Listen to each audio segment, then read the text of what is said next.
ଜଣେ ଭାଇ ମୋତେ ଆଜି ପଚାରୁଛନ୍ତି କେମିତି ଅଛୁ। ଭାଇରେ ଭଲ ଅଛି। 15 ଦିନ ହେଲା କେଉଁଠି ଥିଲୁ? ନା ଆସିଛୁ କେବେ ମୋତେ ଦେଖିବା ପାଇଁ, ନା ମୋତେ କଲ୍ଟେ କରିଛୁ। ଆଜି ମେସେଜରେ ମୋତେ 15 ଦିନ ପରେ ମନେ ପଡ଼ିଲା। ତୁ ଯେଉଁ ଭିଡ଼ ଭିତରେ ଥିଲୁ ବାହାରିଲୁ, ଏବେ କ'ଣ ମୋ କଥା ମନେ ପଡ଼ିଲା? ଯାହା ହଉ, ସେତିକି ତ ମୋତେ ଖୁସି ଲାଗିଲା ଯେ ମେସେଜଟା ତୁ ଆଜି 15 ଦିନ ପରେ ହଉ ପଛେ ମୋତେ ମେସେଜଟିଏ କରିକି ପଚାରୁଛୁ। ଆଉ ବାକି ରହିଲା ଭାଇ, ମୁଁ ଭଲ ହେଇଗଲିନି, ଆଉ ଆଗକୁ ବି ଭଲ ହେଇଯିବି। ଆଉ ଯେଉଁ ସମୟରେ ତୋର ଆବଶ୍ୟକତା ଥିଲା ସେ ସମୟରେ ମୋତେ ତୁ ପଚାରିଲୁନି, ଆଉ ଏବେ ପଚାରିଲେ କ'ଣ ହେବ ଭାଇ?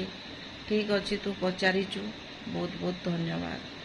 ଆଉ ଯେଉଁଠି ବି ତୁ ଅଛୁ ଭଲରେ ଥା, ମୁଁ ବି ଯେଉଁଠି ଅଛି ଭଲରେ ଅଛି।